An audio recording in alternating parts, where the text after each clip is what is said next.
Global Governance Futures is brought to you from the Global Governance Institute at University College London.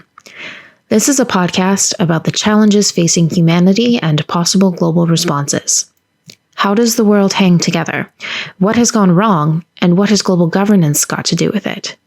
To learn more, please visit ucl.ac.uk/global-governance. Professor David Kennedy will need no introduction to our audience in the fields of international law and global governance. Described by prominent historian Samuel Moyn as the single most important innovator in international legal thought of the past several decades, David is renowned for his iconoclastic, penetrating, and not always welcome critique of the role of international law and the legal college in global affairs. As intimated in his 2016 book title, struggle is the name of the game, with international law often serving as a sophisticated camouflage to advantage those who already have power against those who do not.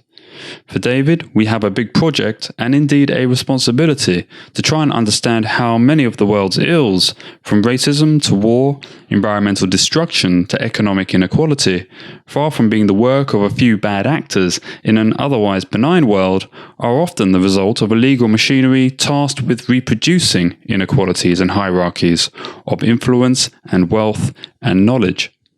So if you want to despoil the environment and contribute to climate disaster, law is your friend. Those people are exercising rights and entitlements.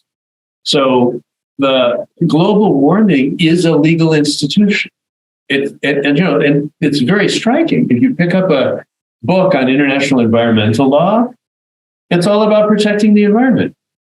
Isn't that odd? There's nothing in there about how the environmental despoilers do it. Professor David Kennedy is the Manley O. Hudson Professor of Law and Faculty Director of the Institute for Global Law and Policy at Harvard Law School. We were lucky enough to catch him on the eve of the publication of his most recent book, titled Of Law and the World, a searching dialogue between himself and close associate Professor Marty Koskanimi. Details can be found in the show notes. We spoke with him in June 2023.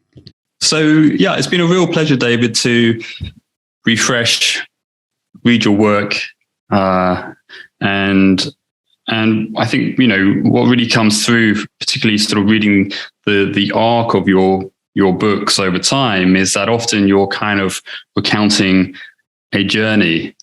And I mean, you're very highly regarded, not only in international law, but also in international relations, in political history. I think Samuel Moyn referred to your work as exhilarating. I know Michael Barnett and Stephen Hopgood in my own field have often spoke highly of your influence. But of course, you've arrived here from somewhere. And I thought perhaps to begin, it would be very interesting to just get a sense of your own evolution as a critical legal scholar. I mean, your book, Rights of Spring in 2009, speaks about your very early experience in human rights in Montevideo and in Uruguay in the 1980s. And it's it's a sort of self-analytical, very personal account of your journey as, we might say, from a sort of idealistic human rights actor to a more jaded observer of that movement of human rights as a practice, which perhaps has lost its way, become more instrumental, more engaged with strategic interests. And we can roll all the way through to your more recent work. I think the book, 2004 book, The Dark Sides of Virtue, opens with you in a controlled crash landing onto the deck of the USS Independence aircraft carrier out in the Persian Gulf at the height of the US multipolar moment in 1998. And indeed, fast forward to post-2008, your more recent work has engaged with questions of economic inequality, the role of experts within the global economy. And perhaps in more recent work, you also have adopted a kind of a more disinterested observer position vis-a-vis the material and the actors that you're working with. So I was just wondering if you could give us perhaps some reflection on how you see your journey over these decades, over these distinct but I think also related pieces of work. Well, first, let me just thank you for engaging so seriously with what's been a long journey for me. I really appreciate it. And, I think you hit a lot of the main points that I would myself reflect on looking back. I mean, I think I started as kind of like a lot of people, as a typical progressive student of my time and place. So that was the United States in the 1970s. The Vietnam War was going on.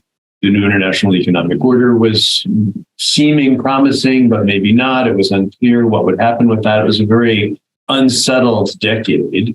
I was interested in international affairs, and I thought, well, international law, that's got the right name. Maybe I'll be interested in that.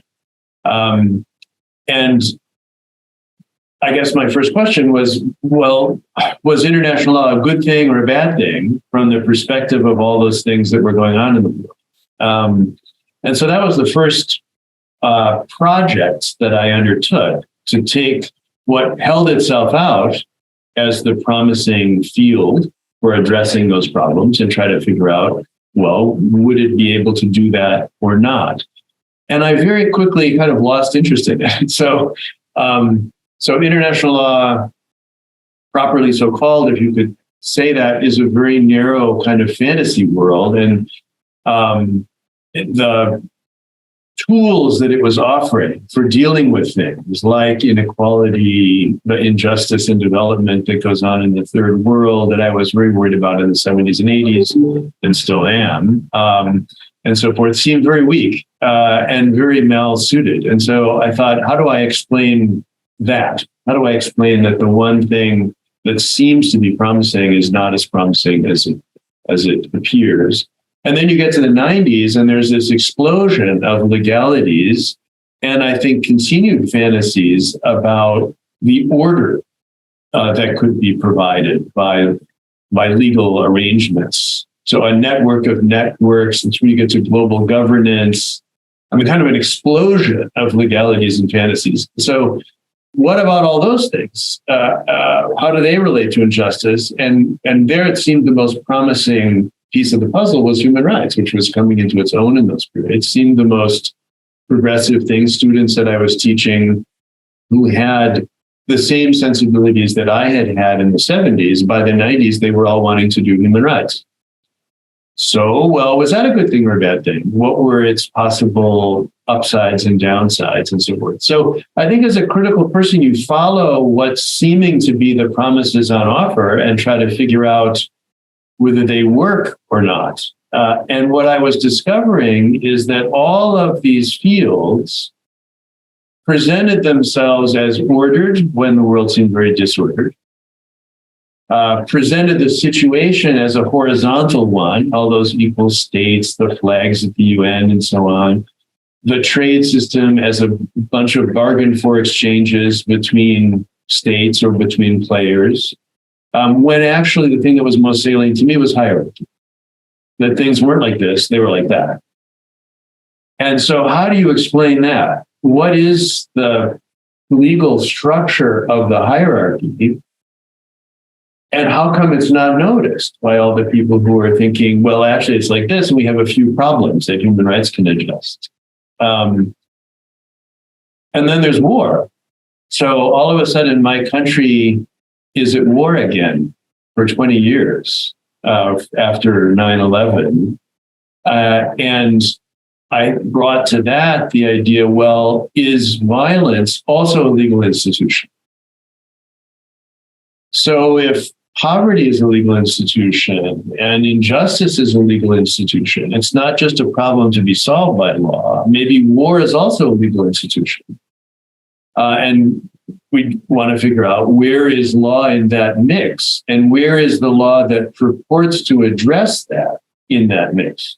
So is there a way in which international humanitarian law and the law controlling activities on the battlefield, which is often national law, and that's what took me out to the aircraft carrier, to try to figure out what, on the ground, how does this really work? What is the law doing? And I was struck by things like the guy that Human Rights Watch hired to assess the targeting in the Gulf War. Before he did that, he did the same exact job for the Pentagon. So there was an overlap between the vocabularies that were used to wage war and to limit it. And I thought, okay, needs some thought, right? So how do those things relate to each other? I don't know, how am I doing in my journey? I mean, I guess what happened next? So you said expertise. I mean, I think by then I had gone through. So David, just let me if you want, just let me pick you up on something you said, because it really comes through in your work. Indeed, I mean, your work is often sort of praised for its very kind of supple prose, if you will, but also the very high level of complexity, the ideas that you're conveying. And certainly, I've been struck. I've been sort of thunderstruck a few times reading your work by the sheer sort of clarity of the insight and its expression. So, I mean, it's bracing sometimes to read, for example, that poverty is a legal institution, or that Guantanamo Bay, or the laws of war, the killing of human beings on the battlefield, that these are not legal black holes, but are actually some of the most regulated spaces on the planet. So I was curious to ask, actually, when you're formulating and clarifying these insights, I mean, what is the substantive and pedagogical intention behind those kinds of thunderclap moments? Well, it's great if there are thunderclap moments. So I think at the beginning, my writing was very obscure, and I had a hard time finding those moments. It took work and teaching to realize, how can I break this down? And I think every young scholar faces that. How do I become someone who can speak clearly about complicated things? It's a very difficult thing to do, and I haven't myself always succeeded by any means. But I think the goal there is to reorient the way people are thinking about it. So, for example, what I just said, if you thought it was like this, it's really like that. What would it mean to start thinking about international law if you started with hierarchy rather than starting with equality and just worked out from there? You'd have a very different picture. And now exactly how it would be different and all the details of it don't really matter so much as just to notice that you're thinking of hierarchy as something that's random and problematic and exceptional, and equality is something that's normal. Whereas actually, if you look out at the world, the opposite. So how do I bring that in? And similarly, I mean, there was a lot of discussion around the Iraq War and the Afghanistan War about legal black holes, Guantanamo's and legal black holes. Well, I thought that was just preposterous. And the thing is incredibly real. So the idea that war is like in the movies when, I don't know if you've watched these movies about the Vikings or whatever, and then they all go, let's battle, and then they'll go running at each other, and they go like that, and it's all very dramatic. It makes great and pretty appalling television sometimes, but war is not at all like that. And we can see that now in the Ukraine conflict. It's highly regulated, highly organized. It's a super bureaucratic, planned. Every person who's sending a soldier out there wants to very carefully figure out exactly how much discretion about doing what in order to make the thing effective. So you wouldn't just say to all the Ukrainian soldiers, go for it, guys. Of course you wouldn't. You have strategy, you have organization, so do the Russians. And so it's a very complicated project to run a war. And that's true of terrorism too, by the way. So if you're a terrorist, you think very carefully about strategy, tactics, public relations, your own escape routes or not, your internal structure, what will really work as a media sensation, and so forth and so on. So it was important to try to reframe people of good heart's idea about law to say we could start by trying to find out how law was part of the problem, structure the problem. That might help us figure out how law might be able to address it. So I think that it's that reversal of the main way people think about it that I'm aiming to try to get as a starting point. David, some people might push back because of their kind of proclivity you're talking about to order and that sense of stability, and say that there's great utility in law. There's great, possibilities that can come from these structures. How would you push back at that? And why do you think we do have this obsession with, the possibilities that order and law might bring? Well, I do too. I would love there to be the possibilities that order and law might bring are great. So it's great when it works. I started the critical reflections I had on human rights by saying there's no question human rights, the movements, the norms, the activities of many activists, the money that's been spent has had many upsides. So I'm interested in another thing, which is, and there are plenty of people singing the praises of the order. I don't think they need me to add to that choir. Is the order achieved at a cost of some kind? First of all, is it really order? Or do we have an idea about it being order that's leading us not to notice some things? That it's not order for everyone. That it's not order equally. That it's not an order that we recognize as an order from the domestic orders that we're familiar with. That it's much more violent. That it's much more unequal. So the idea of order is kind of helping us not notice some things. Then, are the tools of order and justice the only things laws offer? Or is it also offering something to the person who wants to muck things up? So if you want to despoil the environment and contribute to climate disaster, law is your friend. Those people are exercising rights and entitlements. They're structuring their organizations, their relationship with states in legal terms. So the global warming is a legal institution. And it's very striking. If you pick up a book on international environmental law, it's all about protecting the environment. Isn't that odd?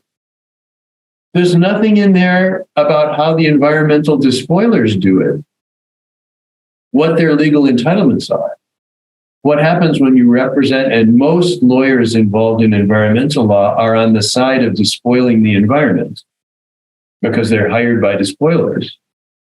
There's nothing about that would help them do a better job at what they're doing. And yet, obviously, what they're doing is a legal thing.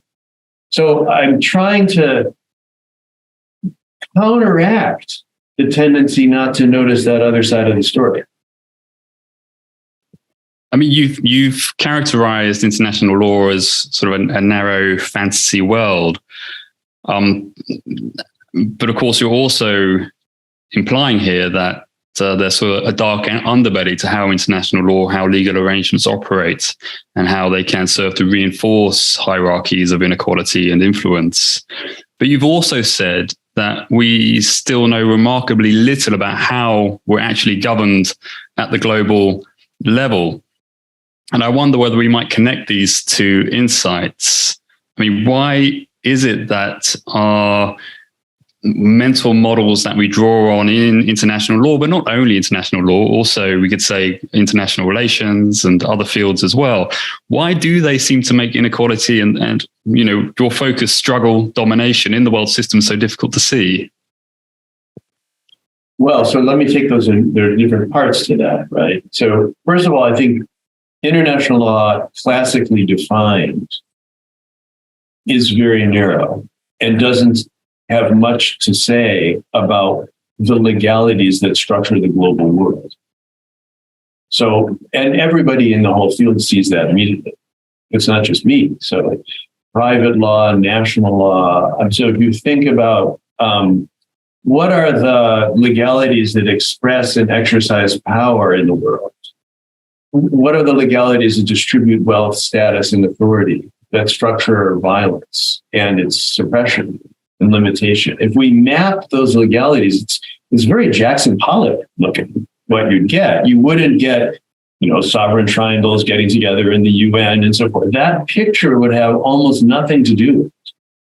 Almost all the regulations would come from very few places. So the Brussels effect, the Washington and New York effect, the Basel effect for banks and so forth. The legal arrangements would overwhelmingly be private, not public, and so forth. So the And for some people, the law would be something they receive, and for other people, law is something they produce. So the vulnerability to law and the generation of law would be very unequally distributed. And all those things are occluded by the idea that the situation is one of sovereign states, each with jurisdiction, who get together and have treaties. So that's what I mean by there's a kind of fantasy dimension to that classic picture. Now, everybody in the field understands that's true and has been saying that for 100 years, and yet the picture survives somewhere. And we take it as a kind of starting point.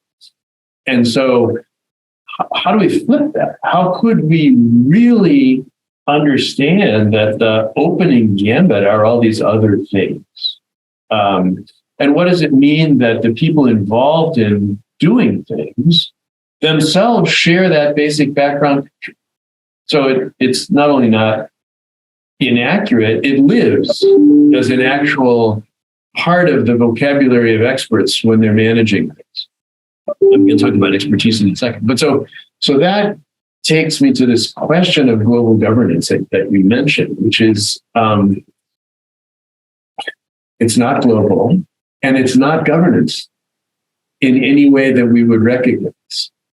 So it's nobody's job to look out for the global public interest. It's simply not anybody's job description.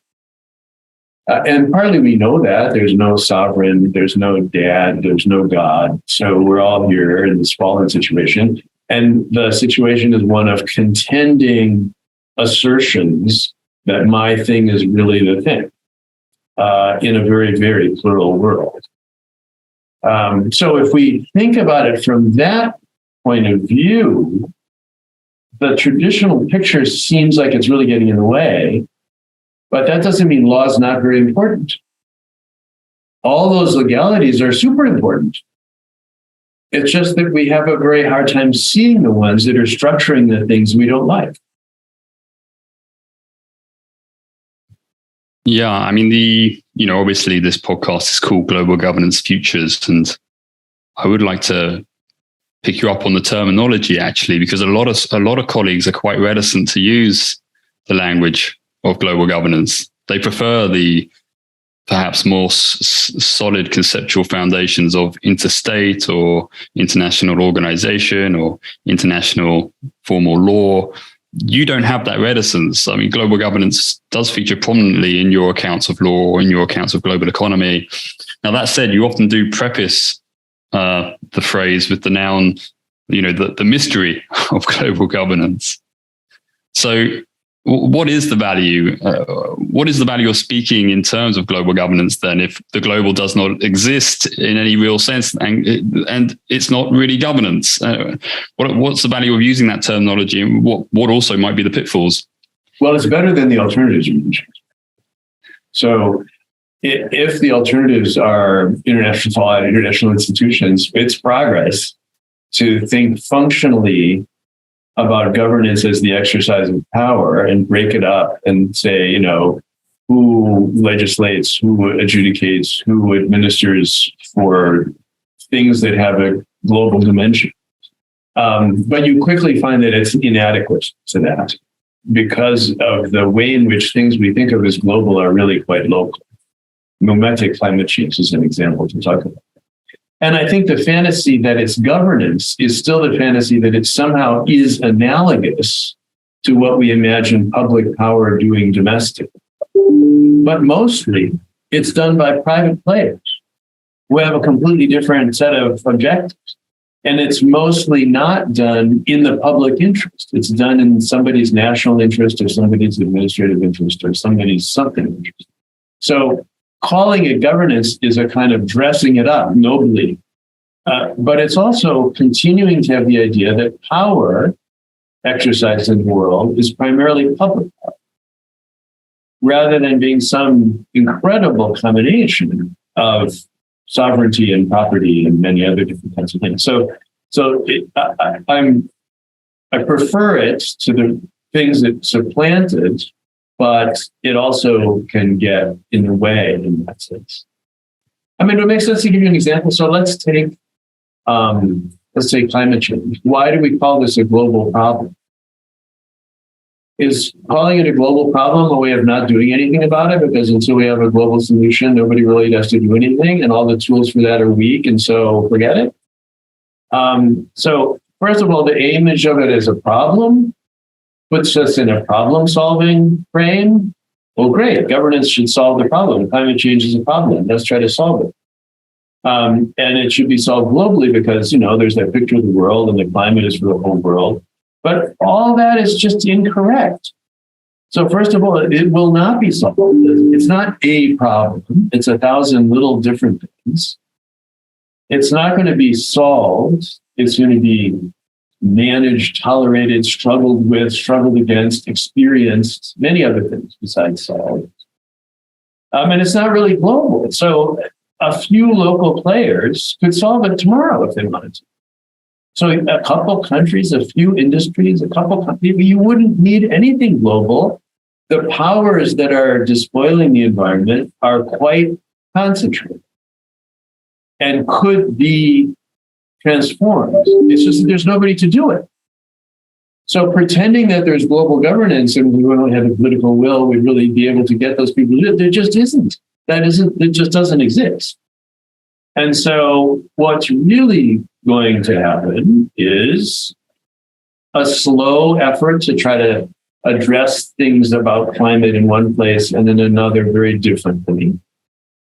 Some people are going to try to see the atmosphere and see if that helps, and other people are going to try to move to higher ground, and other people are going to try to get control over resources that they're going to need, and different kind of political tendencies are going to emerge, and people are going to try to close the borders. And so there are going to be many local, national, private, and public responses that are going to be chaotic.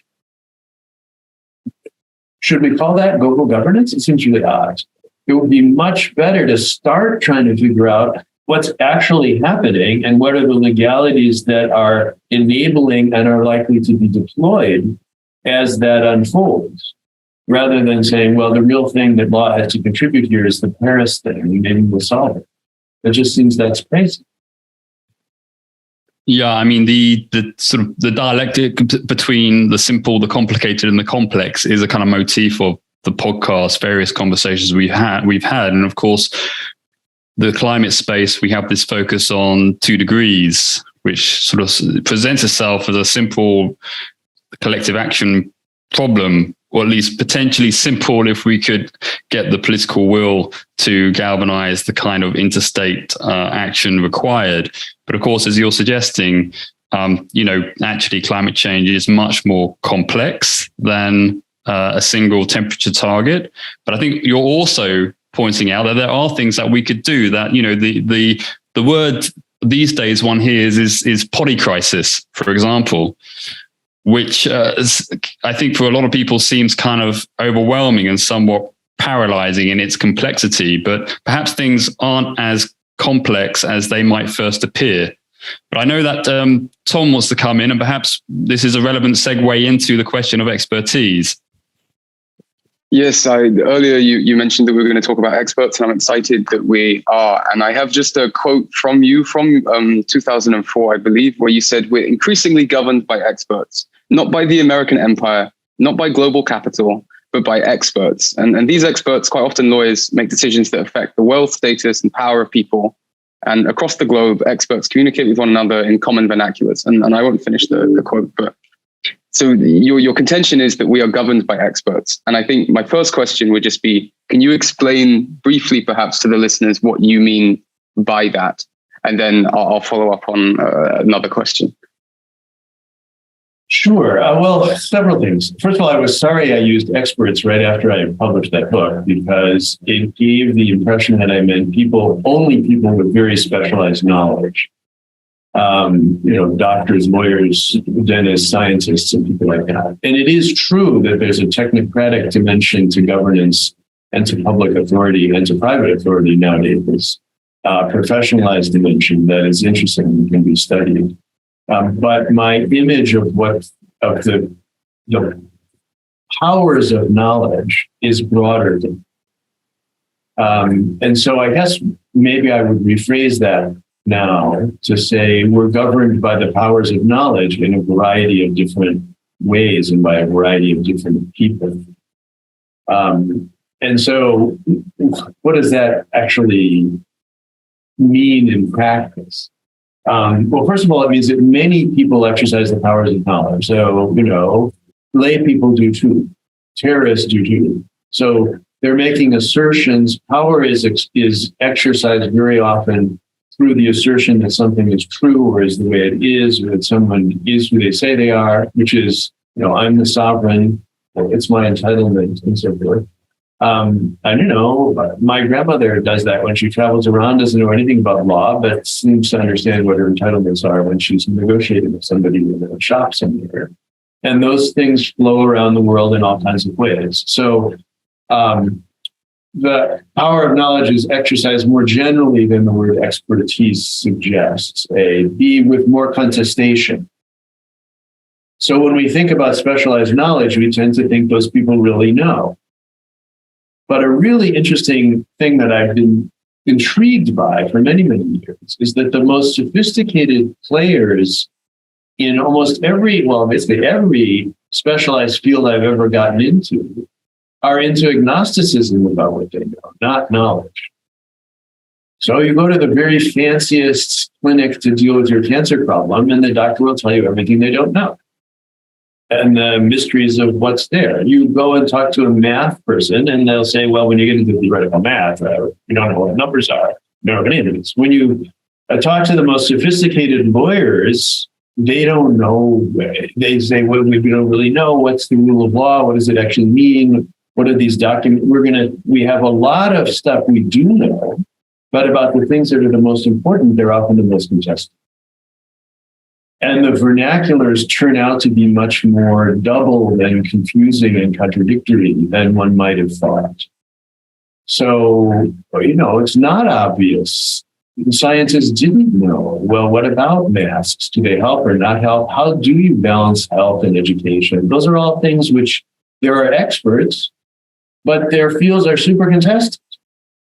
And the most sophisticated players know that. So studying the role of experts in governance means studying what happens when people inhabit these kind of vocabularies, are exercising power in a way where the vocabularies are more open than we might expect, and the people are more varied than we might imagine. And what does that look like? And so that's what I was trying to get at in that book, to bring to light the significance of contested ideas in the exercise of power, and to say, let's look at that instead of imagining it's all agents and structures. So if you say there's an agent who has an interest or an ideology or something, and then they're in a structure, capitalism, the UN, or something. So what can they do constrained by the structure? I wanted to see in that project, that's a useful way to think about things, your question. But I wanted to see what would happen if we said, well, who the agents are and what the structures are is something one has to claim. You have to claim this is the structure we're in. It's a global governance structure rather than a national structure. And these are the agents that count. And I am an agent and I'm now acting. That is, those are not facts. They're claims made as knowledge practices. And we could try to study them as such rather than taking some of those claims at face value. Now, it might be a lot of those claims are very effective in the world, and it might make sense to take them later as if they were the kind of things we call facts. But in the first instance, they're mobilized as assertions. And so I wanted to talk about exploring the role of that kind of assertive practice in the distribution of power and authority in the world.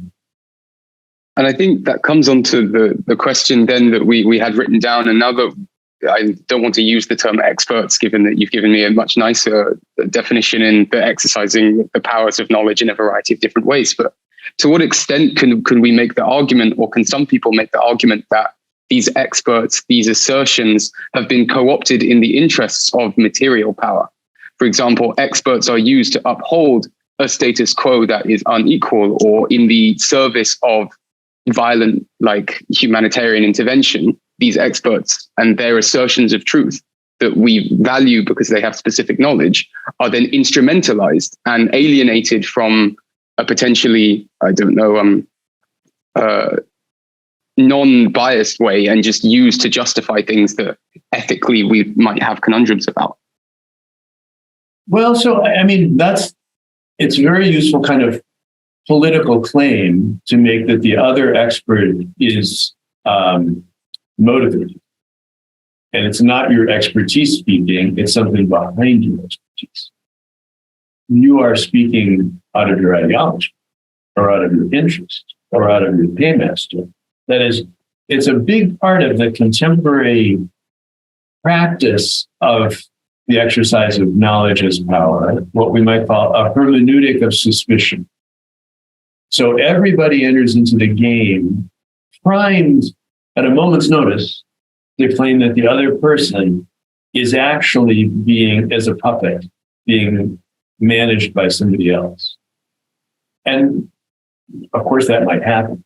So, you go into a trial and say the plaintiff and the defendant, and they get their expert and they pay the person, and the person says what they're predicted to say. So we know from daily life that is not a completely unrealistic way to think about it. But I wanted to put pressure on them by saying that's also a claim that's being made. And if you wanted to find out what's behind the expert, you'd have to have some expertise about that. So I'm the expert, and now I have to figure out, well, what is my ideology? What is my interest? So you need to have some discursive practice to identify what's in the interest of labor, or what's in the interest of capital. And those things turn out to be very contested and to be very dubious. So the idea of a background power is often presented as clarifying the situation. But I think it rarely actually does clarify the situation. Sometimes it might be very helpful, but more often it just takes you to a different discussion about what that's like. And I guess here, if we could speak theoretically for a second, I'm in the long tradition of social theory that focuses on finding power immanent in the social arrangements and in the discursive practices rather than behind. I mean, even Hans Kelsen said the idea that there's power behind the law is like saying there's a druid in a tree, or a God in a lake or something. It's a projection that people make about power.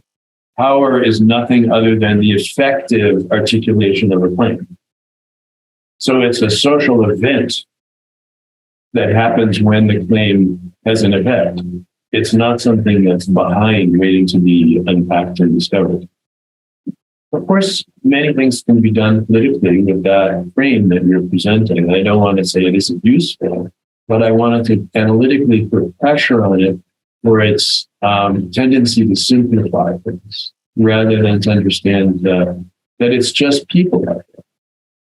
It's just people with projects contesting with one another.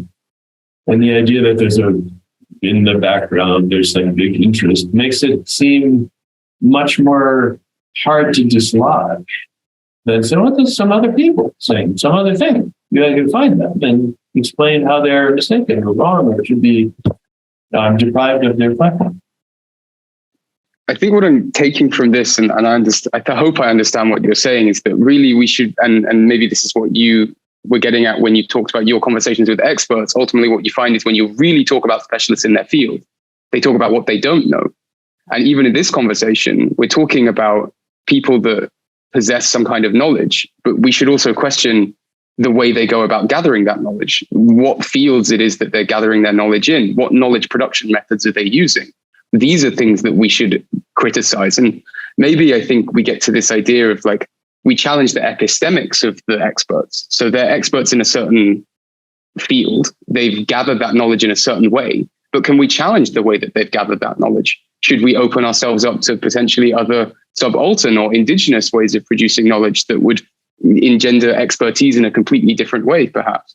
Sure. And I don't think we have to go all the way to indigeneity to find the alternatives. Almost every tradition has its own heterodox internal traditions that are less viable, less somewhat silenced. So there turn out always, in my experience, to be more ideas lying around out there than are common sense.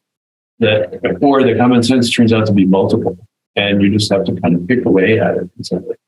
But I mean, I think if you think about it in this way, the elitism problem of expert knowledge looks different. So first of all, the knowledge practices that govern, that exercise power, are much more multiple than just elites. That is, there's a relationship between the elites and everybody else, that one is in some ways the backformation of the other. Much more contested than we normally imagine. And therefore, the idea that the elites are entitled to rule should be weaker. That is, populism is onto something. The hubris of experts is often a wild overstatement of their actual situation. That's something that happens when somebody tries to exercise power as knowledge. They say, I'm right.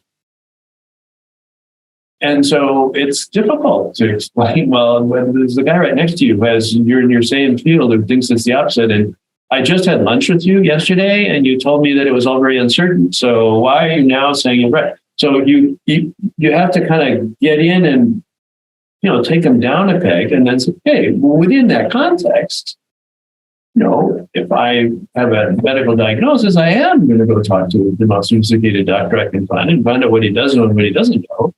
But I'm not starting with the proposition that he knows or she knows and I don't know. I'm starting with the idea he or she is in a community of knowledge practice, needs to be understood and compared, needs to be thought about.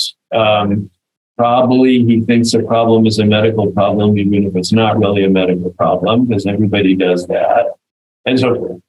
And similarly, the politician thinks everything's a political problem, even though it actually might be an economic problem. And everybody in the business world thinks it's a business problem. So, okay, I have to work with those things that are said and those things that are unsaid by these different people who have authority and power. So with that premise of, going out into the world, accepting a bit more agnosticism and a bit more uncertainty, what other tools might, the average Joe need in a world where experts are now professing agnosticism, which, we've talked about the importance of that and the virtues of that. But as we've previously said right at the start, we've been ingrained in the sense that stability and order are essential. And if we throw that out the window, what tools can people use to try and be comfortable with that uncertainty and agnosticism? Well, there are lots and lots of traditions for becoming comfortable with agnosticism. Now, every religious tradition that I know anything about has a lot to say about that. And pretty much every knowledge tradition, every philosophy tradition has a lot to say about it. Mathematics has a lot to say. So there are both, you're not starting from scratch if you're interested in thinking in a more critical way about the conditions of our situation. There are lots of heterodox traditions, people who've tried to do this before, that you can learn from. And there are lots of traditions and practices that have to do with getting more comfortable with uncertainty.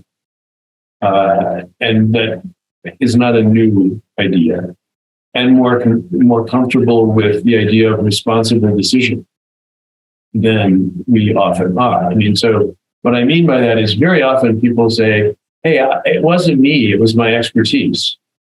I didn't really decide to kill you.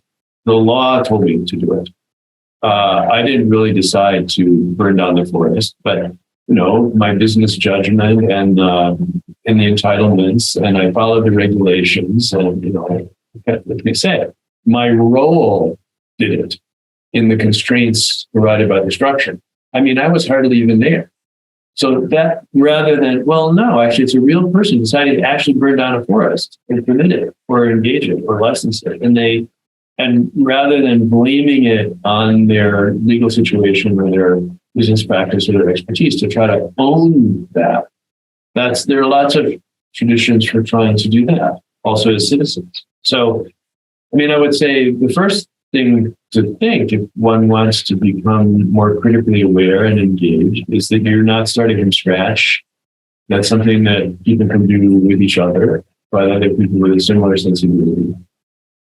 And then the next step 2, go out there and immerse yourself in the reality that you want to unravel, because you won't be able to unravel it at a distance. You have to hear how they sound, see what the rooms look like, listen very carefully to the way in which they make it all seem sensible, and try not, bring your hermeneutic of suspicion along, but bring your hermeneutic of suspicion of your hermeneutic of suspicion along too, because you don't want to just be saying it must be some puppet thing, and just keep listening and trying to figure it out. So I would say that's what's your critical method? That's my critical method. So, okay, and I'm going to jump back in here and maybe take this back to firmer ground. I think you say that you often begin. Sorry if we drifted. No. It was good floating. It was very ambient. I enjoyed it. You say that you often begin your teaching with a question, and we've written down here. Is looking at the current moment, the current geopolitical moment, the current state of affairs on the planet, in international relations, in global governance. Is this a 1648 or a 1918 or a 1945 or a 1989? Is there a historical similarity in terms of there's a change in the world? We're moving from a unipolar world into a multipolar world. We have hot war in Europe for the first time in decades. How do you perceive the current moment to be, and does it have historical similarities that we can recognize and should learn from? Well, let me start by saying that I do use those dates that are important in the history of international law, properly so-called, 1648, 1918, 1945, as a way of talking about different historical situations, but not about the severity of the problems. So, or the structure of was there a war, wasn't there a war, but rather to talk about something else. So let me say something about that first, and then we can get to your question more directly. I use those dates because they signify different elite sensibilities about how much might be up for grabs and change. So we now remember 1648. Who knows what really was going on? But we remember it as a time in which it seemed like something very large was up to be rethought.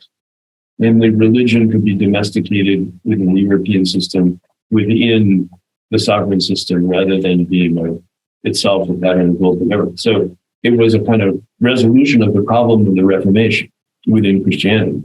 We remember 1918, at least in Europe, certainly, as a time when the shattering of a whole generation and the dramatic collapse of empires across Central and Eastern Europe led people to believe a lot was up for grabs. And it was possible to really go back to basics and try to put the societies back together again. Whereas we remember 1945 differently. There'd been this war, it'd been a big deal, but more or less we were going to put it back together the way it was with some architectural rearrangements. And then in 1989, that was the end of the Cold War. At least we thought it was the end of the Cold War. I don't think the Russians thought necessarily it was the end, but we thought it was the end. And so, but we didn't have to change anything. Finally, it was restoration. We could do everything we'd always wanted to do. We were not rethinking the foundations. We were doing what had always been our plan. Okay, those are different generational moments. And so I want to try to ask people now, how much do you think is up for grabs? And people often have a very, in my experience, young folks and students that I encounter have a double sense. On the one hand, they feel like a lot of things should be up for grabs because of all the problems that you just mentioned, but nothing is actually up for grabs. And so therefore, what should they do? Well, they should get a career so they can live in a suburb, high above sea level is what they should do. Because what are you going to do if the situation looks very perplexing, but nothing is actually up for grabs in any of the institutions or structures that are around and available? And so I've been trying to counteract that. And first of all, by being on the lookout for people who might think it's a 1648 kind of moment and might be interested in trying to rethink what the foundations are, even if it's not immediately realistic, how that would be implemented. And secondly, trying to figure out what are the conditions that make everything seem so stuck, given that it seems like it ought to be to rethink the foundation. So what is it? And some of the things are those we've already talked about. The idea that we imagine law to be a solution rather than part of the problem means we're not seeing how things are stuck. We're not seeing that the stuckness is a result of human agency and arrangements and real people with projects doing the things to keep it stuck. And so we can't figure out where it could be contested and where you put the shovel. Because we're imagining to put the shovel in, you got to go to Paris, and kind of we know that's a hopeless thing for global warming. So I think the task that I've been interested in is how to move people towards imagining that deeper questions could be asked, and that it would be possible at least to do the kind of grunt work intellectually of figuring out what it would mean to identify what the foundations are, and then imagine how they might be changed. And that does happen, right? We don't realize how recent it is, for example, that the domain of property and the domain of sovereignty were understood to be different, rather than very similar. And, property is a kind of sovereignty. Sovereignty is a kind of property. It was only 120 years ago that was common sense. So the idea that politics and economics have different spaces, politics is territorial and economics is global, that's a relatively recent institutional setup. The idea that everybody's a state, a completely crazy idea. That the only way to be political is to have a state. You need a bird and a museum and a territory and a map and a flag and so forth. That was like a nutcase idea that arose at a particular moment in Europe and then got translated in very different forms around the world. So, a thing that might have seemed organic in Denmark is completely artificial in Nigeria and has a completely different meaning in the settler colonial states and so on. But we're imagining that is the form that politics happens in. That's very recent. And so it's within the lifetime, of my grandfather that all got going. It's within my lifetime that there was decolonization. So I think that we forget how much innovation and change there's been in recent history. And that's another reason why I think we have such a hard time imagining what a 1648 moment could look like. So, one of the ways that I teach both my course on economic development and my course on the legalities of global affairs is by focusing on moments of radical change that happened already. And so it could happen again. Yeah, and of course, we inherit these epistemics or these systems of knowledge from earlier eras. And the Kuhnian paradigm shift happens slowly, and I think sometimes slowly, sometimes all at once. Yeah. Okay. Yeah. But in terms of framing the problem, sometimes I do wonder whether the times are potentially even more dramatic than sort of a 1648 moment. We sometimes hear this refrain that there's nothing new under the sun, but nuclear weapons, ecological collapse, synthetic biology. These are risks that have global consequences that are systemic, potentially even biopolitical, and yet we tend to still think very much in sub-systemic terms, which I suppose is perhaps also the aspiration of global governance to try and open up a conversation about the possibilities of a post-Westphalian political reality, for example. Well, so first of all, I think everybody always thinks their moment is very exceptional. So having lived some years, I'm skeptical in general of those kinds of claims. I think that, what is the function now of the literature about the Anthropocene, about climate crisis, inequality crisis, and so on and so forth? The constant invocation of the drama of the threat is obviously something people do to try to get people to do something that they wouldn't otherwise do if they weren't constantly being reminded of the drama. And the fragility of the situation. It's very fragile because, inequality, we might tip over the apple cart. If we get too much inequality, the other people, might overthrow us. So there's a question about the sustainability that makes people feel a little nervous about, investing a lot in the stock market. So I think that my own thought about that has always been, first of all, things are much more sustainable than they seem. The problem is that they're too sustainable, not that they're not sustainable enough. They're very difficult to change. And you describe those problems as systemic, but I'm not sure that that's the right way to think about them as general problems that are systemic. First of all, is there a system for which they could be systemic? Or is the situation much more, conflicted about what the system really is and what it really looks like? So in that image, we understand when you say the problem is systemic, we immediately have a whole idea about the system. It's a big system, the capitalist system, the state system, the international system, and it's systemic. But I want to try to pick away at that and say it's actually more diverse, it's more contested, and therefore there are a lot of more vulnerabilities than you might imagine. And the people claiming it's a system are part of the problem because it's their system that they're claiming it is. So, and so I guess I just come with skepticism about all those things. So, and the Anthropocene in the literature, there are people to interpret that really different ways, right? Part of the Anthropocene idea is, well, humans have managed to control the climate. Let's go for it, man. Let's really control it. And other people have said, no, the Anthropocene is going to end and the whole planet will be destroyed. But actually, the planet will be fine. It's very unlikely. People said this about nuclear war, too, that the planet would be destroyed. But actually, the planet would not be destroyed.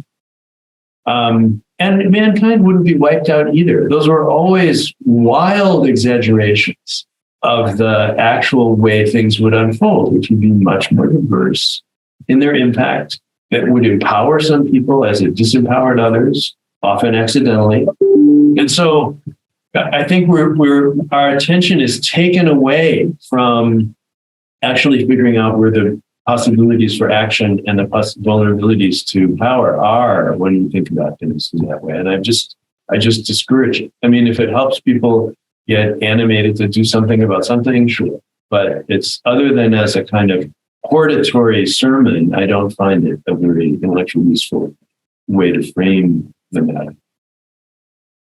Yeah, no, I think that's a very useful sort of reframing and a good provocation. It does seem as if that sort of the imaginary of crisis is all around us at the moment, and the actual socio-psychological effects of that may not be actually so welcome.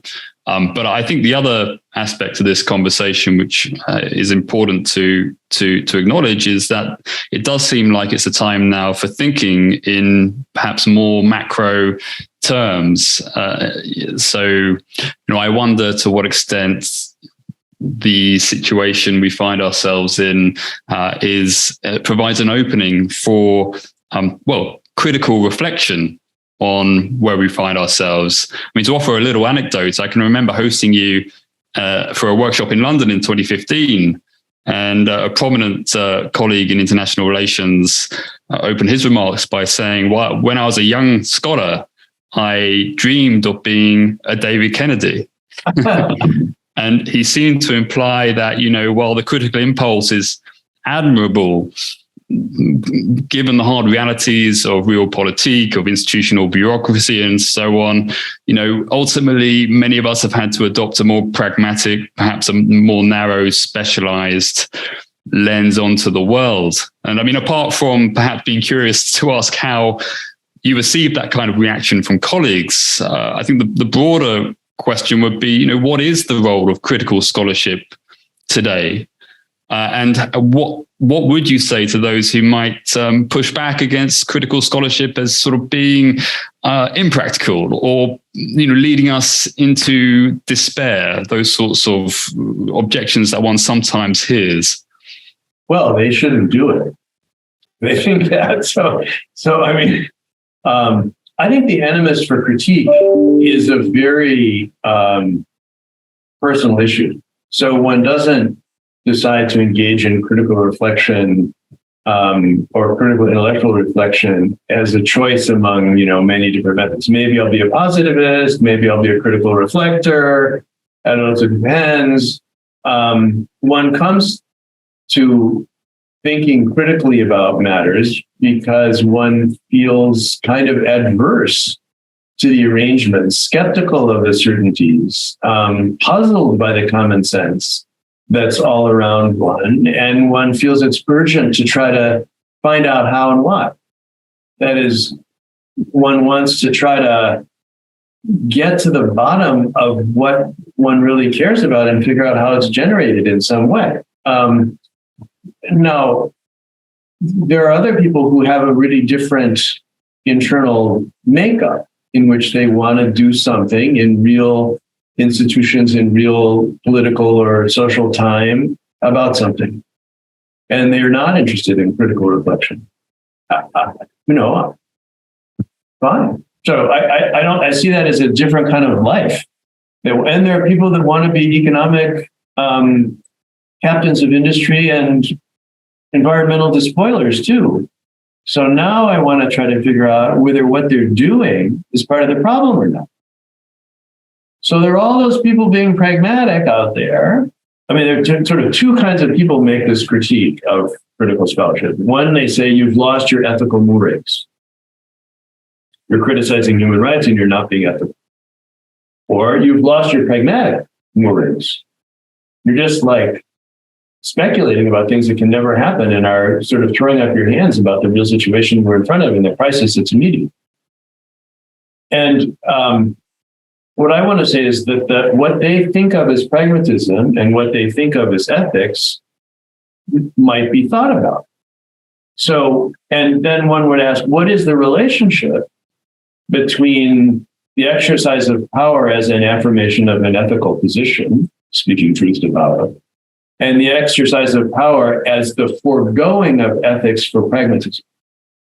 Because in the contemporary practices of governance, you find both wed together, even in places where you'd expect to find only one. So if you thought in the law of war, you'd find only the pragmatic, or in human rights, you'd find only the ethical. It's not like that. The practice of power exercise through knowledge, or let's call it governance, because that's the title of the podcast, is a blend of that kind of ethical claim and that kind of pragmatic claim, often in different dimensions or institutional arrangements. So, you're pragmatic in the field and ethical with donors or whatever. And so that, I just take that as a person exercising power and self-justification that is really useful to listen to and to try to understand, are they contributing to the problems in the world, or are they contributing to the solution? And probably both. And in what kind of ways? And so my task then is to try to hear them and analyze them. So as one colleague said to me, you study me and I study the world. And my response is, you are the world.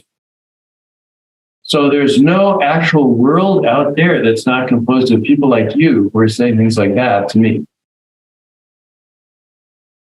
So I can't resist asking, David, given that reflection, obviously you are at Harvard, which is very much kind of the citadel of epistemic knowledge power.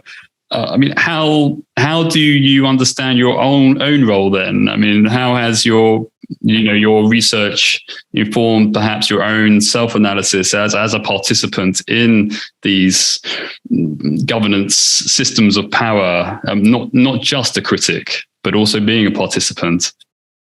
Well, I've certainly trained more people to harm the world than to help, for sure. I mean, one has to understand one's situation in some way.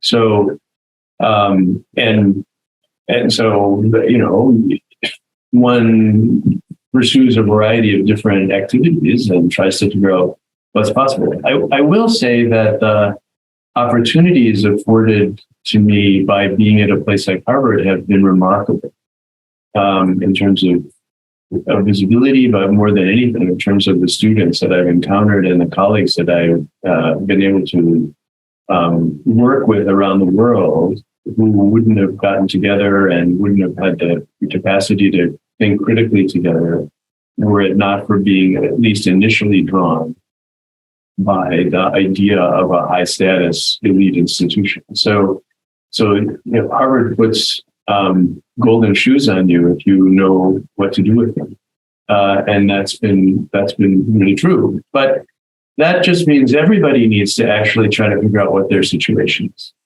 and what golden shoes they do have. And everybody that's listening to this podcast will have some. Otherwise, you wouldn't be listening to this podcast. And so it's an assessment of one's own capability for usefully engaging in a critical project and endeavor, given where you are, what you know, what you have access to, who you can listen to, how you can understand them, who you can work with. If you have one friend, one colleague who you want to do a reading group with and try to really figure out what are the heterodox tools I can use to understand this better. So I think that the reflection that you asked me to do about the situation is one that I would encourage everyone to engage in. Well, I think that's perhaps a good note to roll to a close. I mean, certainly that resonates. This idea that we all, in a sense, are within systems or within our own political, social realities. That there's no view from nowhere. That we always have a view from somewhere, and in that sense, we all have the opportunity to reflect about our ethical responsibility given our circumstance. I mean, I think, just as a last thought, I mean, maybe there is something special about this moment, at least for those of us in the North Atlantic. We hear all this nostalgia for the post-war order and so forth, but what I think that's really about is the feeling of vulnerability, the feeling of the challenges of economic development, the realization that the world is a plural one that's always been available everywhere else, coming home to us in the North Atlantic. A return of vulnerability to the North Atlantic after a long period in which that could be forgotten and in which hubris could emerge as our major go-to. And I think that's a very promising, on the whole, development for critical thought. And I think that's a wonderful invitation to, our students and our colleagues and everyone listening to this conversation. So thank you so much, David, for your time. It's been an absolute pleasure. Lovely talking to you. Thanks for the interest. Thanks for tuning in to Imperfect Utopias or Bust, Global Governance Futures. If you liked this content, please do leave us a comment and subscribe. If you're new to the show and you want to get a list of our favorite books, other resources, listen to past shows, and to join our community, go to ucl.ac.uk/global-governance.